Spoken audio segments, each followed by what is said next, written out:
If you're tired of being censored on social media, join 6zeros.net. It's black owned, black operated, and black moderated, and we make sure it stays a safe space for us to talk about all things black culture.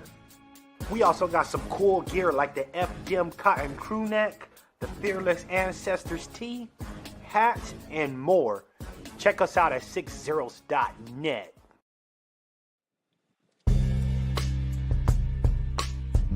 Hey girl, why are you so sad? I just got banned from Twitter again. Should have been on 6zeros.net. Ah.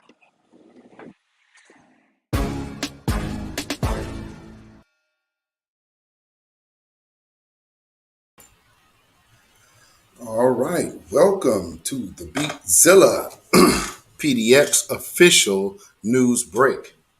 And of course, this is an off-camera show, so you see what's going on camera. And also, this is a upload, but nonetheless, this will still be informative because we have some things to talk about.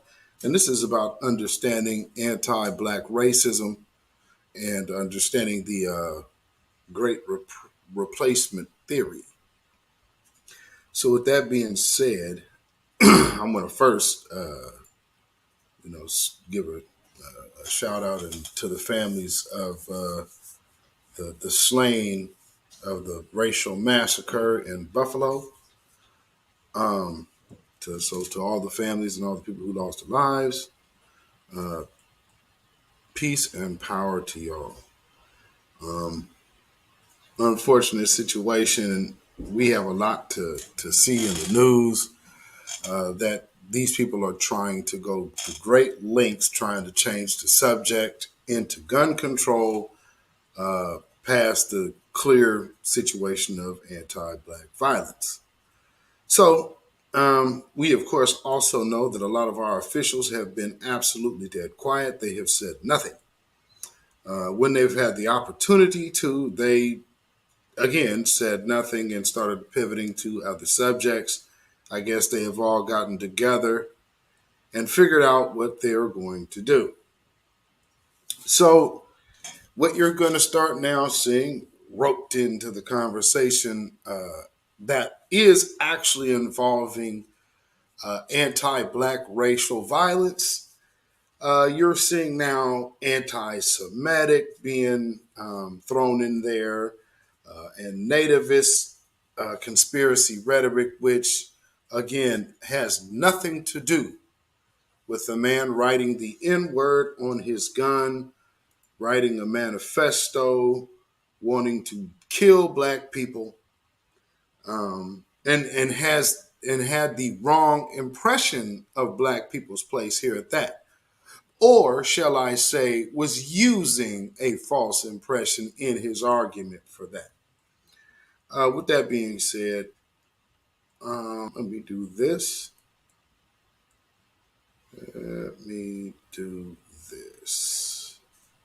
So, first off, let me give, there's a tribute video going that went out to the fallen.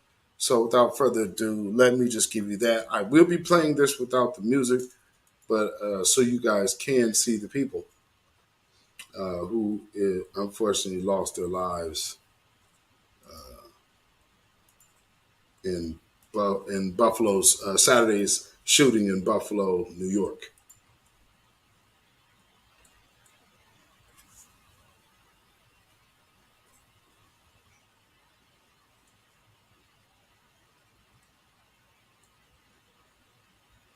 So this is very specific targeting. Very specific targeting. Definitely not to be missed. So, with that being said, we have to now understand what we are really truly dealing with out here. And we are dealing with a situation that goes back to the Great Replacement Theory, which, if you guys recall, is actually authored by a gay white supremacist. So right there, watching anybody try to attach LGBTQ issues to something like this, that's totally off. Even tying anti-Semitism to this is off. Because instead of going to a synagogue on a Saturday, he elected to go to a grocery store in a black neighborhood where people aren't in church on Saturday. So he didn't go to any of those places. He definitely well could have, but he chose not to. And with that being said, we have a lot of our people coming out now in the news who look like us, but obviously do not represent black folks' interests. And they threw one out there real quick. And I think all of these people were plants because all of these people, the one that come to find out is on a certain kind of registry for some not so cool charges.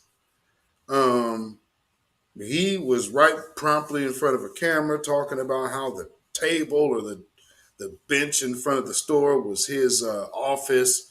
But all of a sudden, when the black officer that ended up getting killed in this incident said for him to leave, oh man, he saved my life. Well, if you guys listen to that story, I think that was all cap. Just like this is all cap. And no, black folks, we are not looking for hugging and all of that. And I'll tell you why. So understand, they're trying to get this attitude out here for you real quick. And then they're also they're taking down all the videos of the people who are literally reading that man's manifesto. And we're going to go into why they're doing that. But first, without further ado, let's watch the first plant they rolled out. What message do you have for the loved ones of the victims tonight? That we are here for them. We are here for them, and we love them, and we'll let them know if it takes being here all night, we will be. We are here for each and every one of them to show that we care for them and they are somebody, and we want to make sure that they are remembered in whichever way they would like to see their loved one remembered. But we want to let them families know, we want to wrap our arms around each and every individual and let them know we are here for them and whatever we can do. As a Buffalo Peacemaker, Buffalo Fathers, grassroots organizations that have been here, since earlier today, just hugging people, loving on people, and letting them know that whatever they need, we are here for them. Lenny, thank you so much, and I am so sorry for your loss. I can't even begin to imagine. Of course. I wanted to hug you. I just want to hug you. I just want to hug you because that's what we need. Yes. We just need hugs. We need hugs. Yes, we do. We need to come together right now more than anything. And you know what I mean? It's from all over the city, we need to come together and hug one another. Yes. And I can see us out here for the next 2 or 3 days, just being out here, praying for one another, hugging one another, showing love and support, and finding out whatever resources that we have and that they need. We want to make sure that we get it to them. Boy, oh boy, oh boy. So with that being said, you have that dude coming out here. He definitely sounds very genuinely coached, doesn't he? Definitely sounds coached to me. I don't know about y'all, but he is sounding coached and looking coached. And then you're going into the hugging, and then we just need more love. No. When the Asians had all of these staged events with the red shirt and red hoodie crew, the alleged staged events from San Francisco and New York. They got Asian crime billed, no problem. It happened. Oh, there's an uptick. Well, this isn't just an uptick. This is a reoccurring thing, and the numbers are getting large. So, again, what are we looking at here? We're looking at an epidemic, and the epidemic is very clear. Anti-black violence. We're not looking at anti-Semitism on the screen. That's not what you're listening to. So we're going to talk about, if you guys have been following me for a while, if you're new here, please like and subscribe. But if you have been following me for a while, we talked about London McLeod, Blandon McLeod, or whatever his name is, but he also goes by Roman McClay, which is a writer of the 3-part book series Sanction, which is basically a kind of pseudo fictional play thought out in a futuristic type of way from the Great Replacement Theory. So a lot of these people subscribe to that.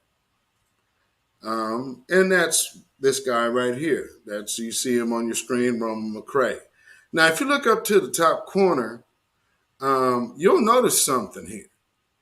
You get that off real quick. If you look at the very top corner, if you look at all of the cards that are burnt, if you look at the suits of those cards, they're all black. If you also go into his Sanction book cover, you'll also see more burnt playing colors. They're all spades or clubs. And the king of spades is the first burnt card that you see. That is not by accident. Of course, that is one thing that racists have always related to black folks, calling us spades. So here you go. We have more history, and history repeating itself. When these children's parents are talking about how they don't want them to hear about CRT and the history of their lives. Why? Because it would make them feel like they were oppressors or inherently racist. And then they grow up and carry out racist behavior anyway. So there is that. If you guys are subscribed to my YouTube, you saw the long playing video that I posted of the little racist boy with the whip. And now his father has been charged with a felony in Dallas. And I believe his mother might even have been charged with a misdemeanor. So, things are different out here, especially when them ring apps. Yeah, ring apps are very clear with charges. And when you come out and buck your gun in the air, especially in one of those open carry states, and then you don't use it properly, yeah, they pretty much got you dead right there. So, with that being said, we are having our politicians and so-called black representatives going out of their way to ignore the true problem. And so in everything that they're doing, they're using the verbiage of gun control or throwing in all of the other groups that were not attacked and are not being targeted in these manifestos, like Dylan Roof and now this guy, and also Timothy McVeigh. And I mean, you go all the way back. All of these manifestos are specifically anti-black, especially anti-foundational Black American. So, to ignore that is to be grossly irresponsible. But we have to watch for the pivot. And family, make sure you keep an eye on your kinfolk, because they might start listening to old Negro talk. Because this is one of those moments of life to where black folks regress back into, well, let me see what the old preacher gonna have to say. Well, let's take a look at what this old preacher has to say. But it's costing lives, and it's not just lives in my community. And certainly, I'm all over this. I've talked to many of the victims in Buffalo. I'm dealing with George Floyd's family, that in a few days is the 2nd anniversary of that killing.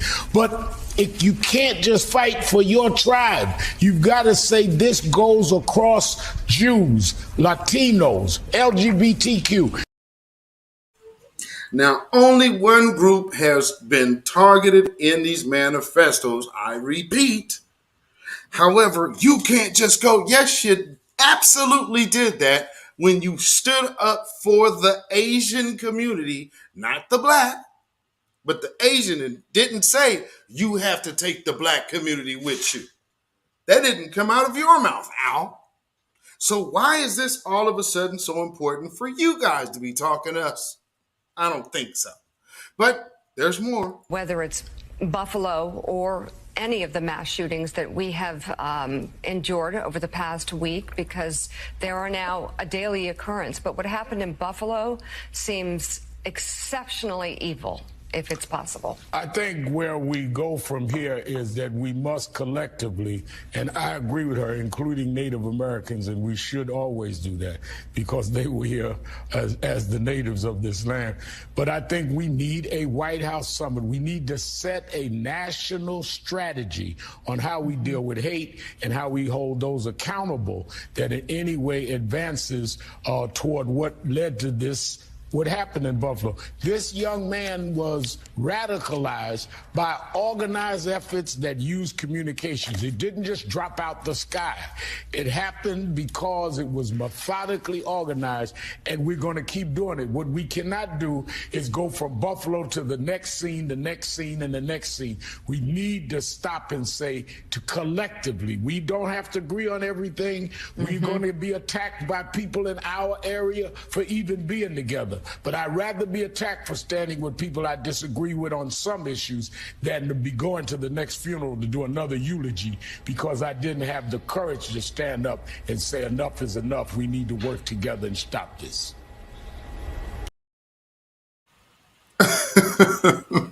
Now look at the panel that you see right there. So they're all really like, yeah, right on now, right on now. Okay, well, they're going to start using Al Sharpton here to make a good pivot towards opening this reparations conversation up back on that federal level. So be careful of that. We'll discuss more of that on tomorrow's broadcast. So we're going to have to discuss these different groups that are trying to undergird white supremacist domination. And we're going to have to deal with these individuals. But as you've seen, we just saw one element that has maintained that position and maintained black folks being the permanent underclass. And that is that black fake preacher. Now, I'm not saying that all black preachers are fake, but I am saying we have our fair share that are. And they have long done so and sold our communities out. And we have to understand how to say no more. But before we do, we also have to address our president. He went out there and spoke. So let's hear what he had to say. I'm sure Biden sexuals might be like, hey, this is actually worth something. No, it's not. White supremacy is a poison. It's a poison running through it. It really is. Running through our body politic. And it's been allowed to fester and grow right in front of our eyes. No more. I mean, no more. We need to say as clearly and forcefully as we can that the ideology of white supremacy has no place in America. None.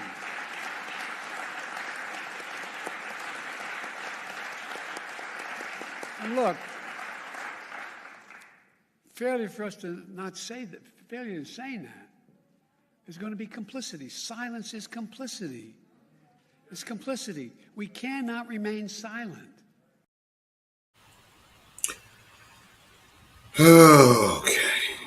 Now, with that being said, we cannot remain silent. You're right. We can't. So we need a bill that actually deals with black people. An anti-black racism bill. Just like you did for the Asians. It ain't that hard, clearly. So, there's some more. And see, those are the victims of Dylan Roof, which this guy wrote on his gun. And then those are his victims. So clearly, we see a pattern.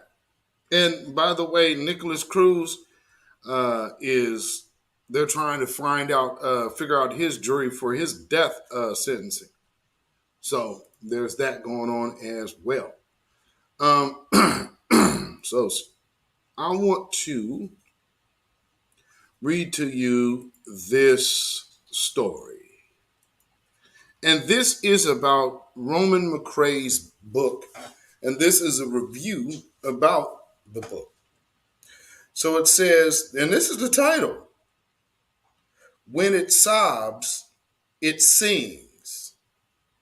A Review of Sanction, Volume 1, by Helen Zuman.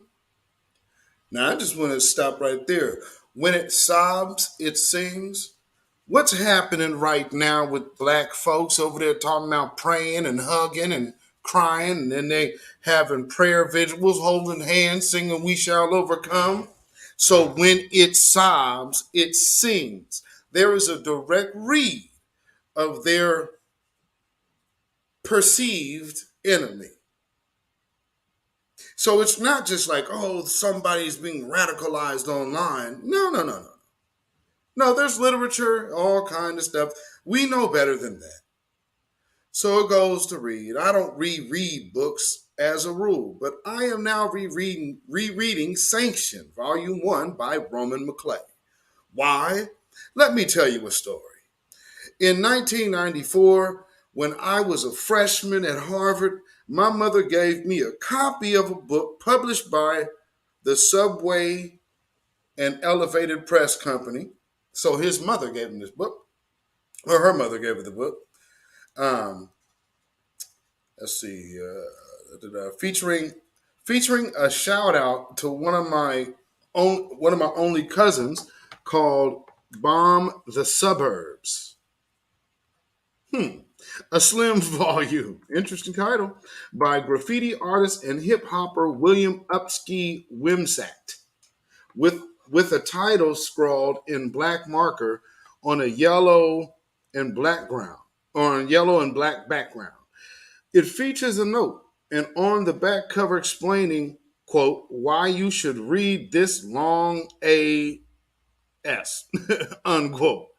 That is proudly eschews the imprimatur of a plush corporate player, and inside boasts the aesthetic of a zenster relying for layout on scissors, glue, and a copy machine.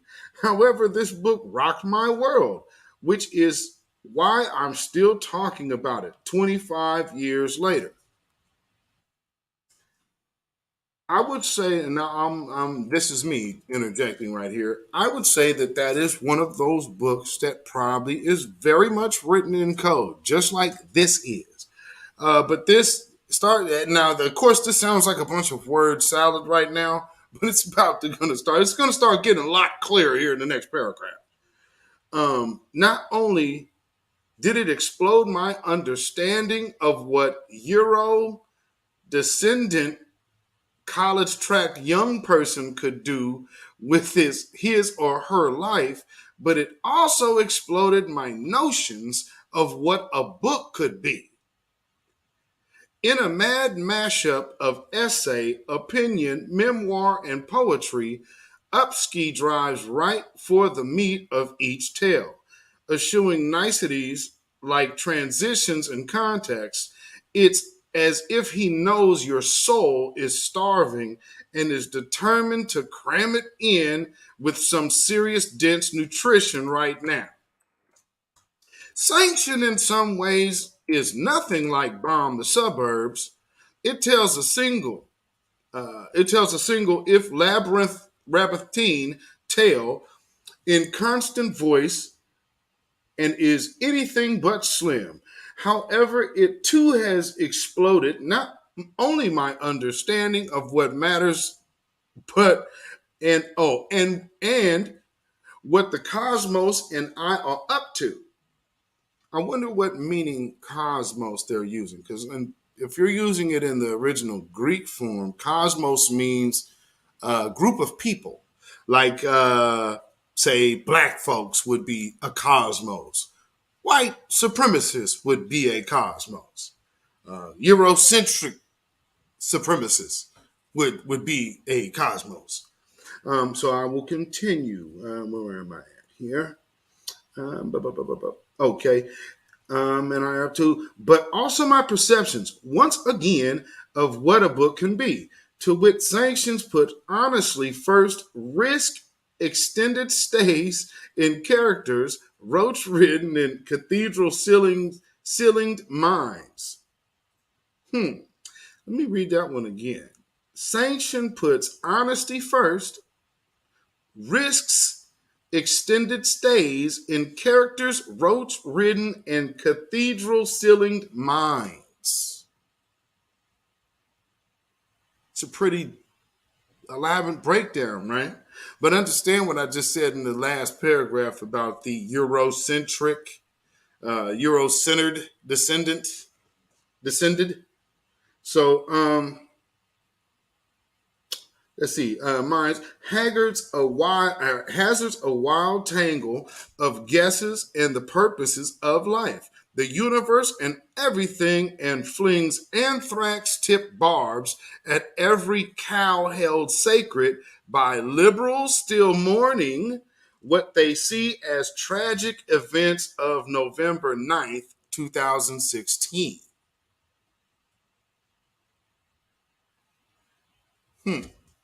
Okay. So right there, you're seeing this person is absolutely one of the MAGA crowd, or I wouldn't say necessarily MAGA, but I would say anti-liberal. So a lot of these people start moving into that fascist type of thing and hide under uh, uh, different titles because the ideology in a lot of places are the same. But at the end of the day, there are still different big differences. Um, During my first reading, I found myself captivated by Sanction's sheer energy, whereas most books require me to slog through loads of setup for the sake of the closing payoff. This one ignites a mental conflagration like every 5 minutes. Around each metaphorical bend, I found some shocker of an idea, some twist of events, and made me re examine everything I thought I knew about the characters, my worldview, etc. Plus, I trusted that the story, despite its frequent jumps among times and places, was going somewhere. Next paragraph. The highest compliment I can pay the book is this: it rearranged my reasons to live, i.e., caused radical shifts in my governing story. Reading Sanction, I noticed those shifts coming for me in abundance. For example, I started reconsidering, quote, diversity and tribalism in light of my understanding that humans, this one in particular, are not adapted to frequent interactions with strangers. And I began to see my husband and how I relate to him in a new light. Now, she has not stated the particular race of her husband yet. But that is interesting. That doesn't this sound quite familiar? If anybody who has heard that manifesto, and this is from not from that dude's manifesto. This is literally from Roman McClay's book. So this is a review of the book. But it's very interesting that it sounds eerily similar, as this review of the book is basically the same thing that dude is saying sparked his mind. I mean, some of these things are kind of just reworded. If one didn't know any better, I don't know. Maybe they can get writing experts to check that one out. In addition, I was caught by the author's character's exploration of honesty and values and what it means to be honorable. That is, I was consistently translating the book's deep concern with what is right into new suppositions about how I ought to act and how the world ought to operate. Okay, now by this time right now, if y'all read that manifesto, this should start sounding like I'm reading that now. But I'm not. This is just a review of the sanctions book. Next sentence goes on. This was fun. Forming and vetting such hypothesis in one of my favorite pastimes. Now, see, here's the point about this book. This book is supposed to be fiction. But there's a lot of these January Sixers that subscribe to this book and definitely have followed this dude. I think even Andy Nago was one of his subscribers. So that whole radicalized thing, no, there's a little more to it than one person's just random rambling. I mean, because what I just read you is from something completely unrelated, supposedly. Supposedly. So after I finished Sanction and started reading it a second time, a friend asked what genre it belonged to. I said I guessed it was science fiction, but it didn't feel like science fiction. It felt real. Why? Perhaps because past, present, and future are so tightly woven together, and because all that's futuristic has such a strong ascendant into the now.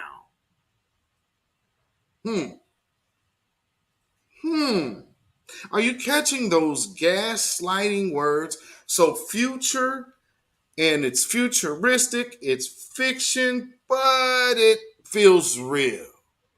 So if you were looking at genetic extinction on some kind of level, in a fictional sense, they're internalizing that for some reason, whatever reason that is. I'm not saying that is neither here nor there. I can't say I am not the writer. Perhaps also because the characters, even owls, are rendered with a degree of emotional intimacy that makes them hard to relegate to the alien realm. I'll admit I've been fearful of owning and writing in public my own admirations and fascinations with this book. Why?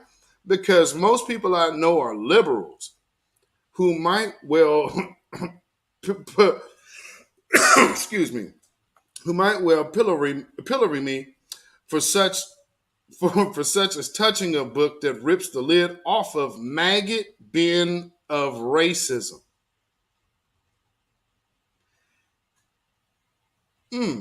So this is a book that rips the lid off of maggot bin of, I guess it's supposed to be that, maggot bin of racism, and sticks up for the regenerative power of man-to-man violence.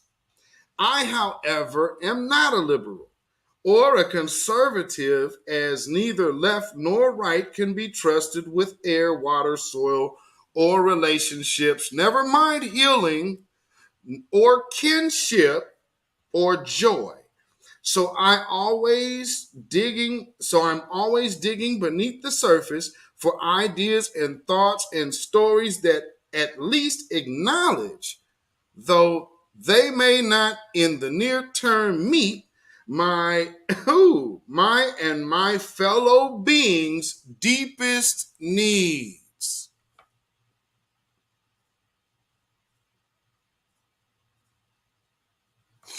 Well, if you have read this guy's manifesto, you need to understand what these people are about and what they're really talking about. Dr. Frances Cress Welsing was 1,000% correct with what she was saying. So again, when you hear the review of this book, this scientific, transhumanistic, genetic dwindling number conversation, well, it's not feeling so futuristic or fictional to these people. So maybe it really isn't. And obviously, man, the regenerative power in man on man violence. Well, we understand one thing about that. They'll worry about thinking about having some man on man violence when they're in the serenities of their little basements or wherever they're at with all of their black pictures of black folks that they probably throw darts at every day. But no. They go up into churches. They go to grocery stores that they stake out in neighborhoods, catch everybody slipping. Go shoot an old church mother, church grandmother. That's what actually ends up happening. Oh, let's go catch these guys at school. Yeah, let's go catch them in a movie theater. These people aren't going to war. They are violent, but they're cowardly. You know, all that pride and this and that. And one thing about this kid here, this Peyton kid, or well, not Peyton dude, this Peyton man, this murderer. This dude here is a fan of Azov Battalion. Now, all of these people are basically kind of subscribed to the same philosophy.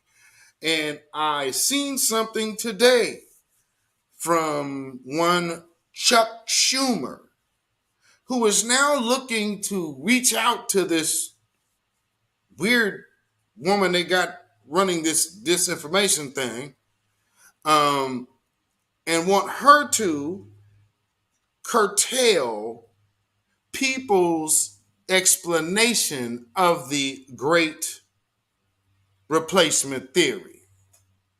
So not only did they go to work against CRT, but now we have a whole Democrat over here saying, hey, we don't want to explain this racist ideology that these people and these children are carrying around today. Because these are children, they want to keep saying the teenagers. Well, when you heard about this kid doing what he was doing, now he's a man, about to go face some man charges. Same with Kyle and this Ethan Crumley. All of them were children when they were subscribing to this beliefs. Dylan Roof too. That's why they're all on here. And every last one of these people had a hard time getting their own women. So how much more does genetic annihilation look like to these guys? I would think it probably matters quite a bit, don't you? So, you know, I wanted to come here today and get that story out because I probably would not get that out on my broadcast tomorrow. So with that being said, I wanted to make sure you guys, got this little tasty tidbit of information and understand the connection, because I do see they're taking people's videos down who are reading the manifesto on air. So I didn't do that. I did not at all read the manifesto whatsoever on this broadcast. What I read was the the review that has long been up on the internet of one Roman McClay's first book. He has 3 of them. And so this is just the beginning. So I don't think anybody should be rushing now if you weren't rushing to get them books off the shelf for 3 different produced books. Not to mention, after his 3 published books, then he goes and commits a mass murder as well. And then the people who study him have also followed out those same things. What a coincidence that we have people around here like Al Sharpton up here talking about we gotta look for Heather. We just can't look for our people. Stop it. You just stop it. Let's hear this one more time. But it's costing lives, and it's not just lives in my community. And certainly, I'm all over this. I've talked to many of the victims in Buffalo. I'm dealing with George Floyd's family, that in a few days is the 2nd anniversary of that killing. But you can't just fight for your tribe. You've got to say this goes across Jews, Latinos, LGBTQ. Yeah, like this. Let's really be clear about that. So I'm not going to sit here and say I'm going to do something that's only going to benefit black people. No. And with that being said, got to watch these old niggas. Whew. Yes, indeed. You definitely do. So with that being said, this has just been a Beatzilla PDX news break. These, of course, are shorter, a little longer than the news briefs, but this is how we gonna do this. So I hope you enjoyed this little piece of information. And please like and share. You can follow me on Instagram, Beatzilla PDX. Follow me on Twitter, Beatzilla PDX. And all the rest will be in the ticker. Of course, if you want to drop some donations down on it, you definitely can at CashApp, $Beatzilla PDX. That is CashApp, $Beatzilla PDX. And of course, we also have PayPal. That is Zilla Music. That is ZILLAMUZAK. And with that being said, we need some new blood around here. And we're going to let the new blood, and hopefully we will be celebrating Jim Clyburn's first fish fry in retirement next year, thanks to this young brother right here. I will see y'all tomorrow on the Midweek Report. Peace, blessings, power, and protection. Shalom, family. Hey, y'all. Greg Marcel Dixon here. You probably heard of me. Candidate for South Carolina's 6th Congressional District. Yep, I'm that reparations guy. And I'm a Democrat. Now, those may not be your key issues, but let's talk about some things that are important to you. Do you believe that the Second Amendment right of all law-abiding citizens should be protected? I am a concealed weapons permit holder by the state of South Carolina, and I will fight to protect your Second Amendment rights throughout this entire nation. But what about the right to life? You can believe that I will fight to protect all beating hearts. Do you feel that illegal immigration is a crime and should be treated as such, as we do with all crimes? So do I. So even though we may not agree on everything, I am sure we agree on a lot of the issues which are important.